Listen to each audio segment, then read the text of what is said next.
یہ زبان عطا فرمائی ہے، یہ زبان اس لیے دی گئی ہے تاکہ ہم اس سے اللہ کا ذکر کریں، اللہ تبارک و تعالی کی حمد و ثنا کریں، اس کی تعریف بیان کریں، لا الہ الا اللہ پڑھیں، اللہ اکبر پڑھیں، الحمدللہ پڑھیں، سبحان اللہ پڑھیں، یہ ہم اللہ کی تعریف کریں، اس لیے زبان دی گئی ہے۔ اس زبان سے ہم کو گالی نہیں بکنا چاہیے، غیبت نہیں کرنا چاہیے، جھوٹ نہیں بولنا چاہیے، کسی کی برائی نہیں کرنا چاہیے، چغل خوری نہیں کرنا چاہیے، اللہ کا ذکر کرنا چاہیے۔ یہ زبان اگر اللہ کا ذکر کرنے والی بن جائے تو اللہ کا ذکر کرتے کرتے ایک وقت ایسا آتا ہے کہ پھر زبان سے جو نکل جائے وہی ہو جاتا ہے۔ حضرت خواجہ فرید الدین گنج شکر رحمۃ اللہ علیہ بیٹھے ہوئے تھے، سامنے سے کچھ لوگ ایک گاڑی میں بہت سارے بورے بھر کر لے جا رہے تھے، تو حضرت نے پوچھا کہ کیا ہے یہ بوروں میں؟ تو اس میں شکر تھی، لیکن ان لوگوں نے سوچا کہ یہ کیوں پوچھ رہے ہیں بڑے میاں، تو انہوں نے کہہ دیا کہ نمک ہے۔ تو حضرت نے فرمایا کہ نمک ہوگا۔ اب جب جا کر انہوں نے دیکھا، جہاں پہنچنا تھا وہاں پہنچ کر دیکھا تو وہ تو نمک ہے۔ اب ان کو خیال آیا کہ ارے فلاں بزرگ نے پوچھا تھا تو ہم نے نمک کہہ دیا، تو انہوں نے کہا تھا کہ نمک ہوگا، تو نمک ہو گیا۔ پھر ان کے پاس آئے اور آ کر کے کہا کہ حضرت ہم سے غلطی ہو گئی، ہم نے آپ کے مقام اور مرتبے کو نہیں پہچانا، آپ سے جھوٹ بول دیا اور یہ کہہ دیا کہ نمک ہے، تو آپ نے فرمایا نمک ہوگا تو نمک ہی ہو گیا۔ تو حضرت نے فرمایا کیا تھا؟ شکر تھی۔ حضرت نے فرمایا شکر ہوگی۔ اب جب جا کر کے دیکھا تو شکر ہوگی۔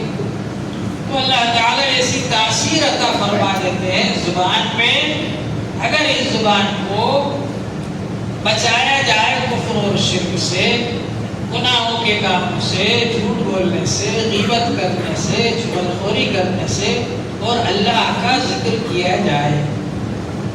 حضرت بابا فرید الدین گنج شکر رحمۃ اللہ علیہ کے پاس میں ایک عورت آئی اور کہا کہ حضرت بہت زیادہ پریشان ہوں، بہت غریب ہوں، یہ ہے وہ ہے۔ حضرت نے فرمایا اچھا ایک اینٹ اٹھا کر لے آؤ۔ وہ اینٹ اٹھا کر کے لائی، حضرت نے اس پر قل ہو اللہ شریف پڑھ کر کے پھونک دیا تو وہ اینٹ سونے کی بن گئی۔ وہ لے کر چلی گئی، اس نے خرچ کیا اپنے ضروریات میں۔ کچھ دنوں کے بعد اس نے بھی وہاں پر اپنے گھر کے پاس سے ایک اینٹ اٹھائی اس عورت نے، اور اس پر قل ہو اللہ پڑھ کر پھونکتی رہی تو وہ اینٹ سونے کی بنی نہیں۔ پھر وہ حضرت کے پاس آئی، کہا کہ حضرت آپ نے اس وقت ایک اینٹ منگوائی تھی اور اس پر قل ہو اللہ شریف پڑھ کر پھونکی تھی تو وہ اینٹ سونے کی بن گئی تھی۔ میں بھی اینٹ پر قل ہو اللہ پڑھ کر پھونکتی ہوں لیکن وہ سونے کی نہیں بنتی۔ تو حضرت نے فرمایا کہ میری زبان کہاں سے لاؤ گی تم؟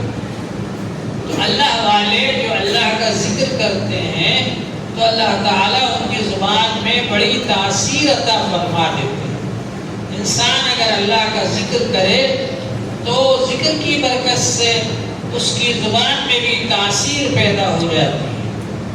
تو ایک کوشش ہونا چاہیے کہ ہم اپنی زبان کو گناہوں سے بچائیں، برائیوں سے بچائیں، کسی کی برائی نہ کریں، غیبت نہ کریں، چغلی نہ کریں، اور جھوٹ نہ بولیں، بہتان نہ لگائیں۔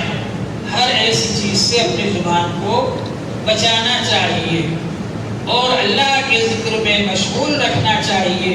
حضور پاک صلی اللہ علیہ وآلہ وسلم نے ارشاد فرمایا وَلَا يَزَالُ لِسَانُكَ رَطْبًا بِذِكْرِ اللَّهِ، تمہاری زبان ہر وقت اللہ کے ذکر میں تر و تازہ رہے۔ حضور صلی اللہ علیہ وآلہ وسلم نے فرمایا زبان کی وجہ سے بہت سارے لوگ جہنم میں جائیں گے، اس لیے زبان کے گناہوں سے بچنا بہت ضروری ہے۔ اللہ تعالی ہم کو اس کی توفیق عطا فرمائے۔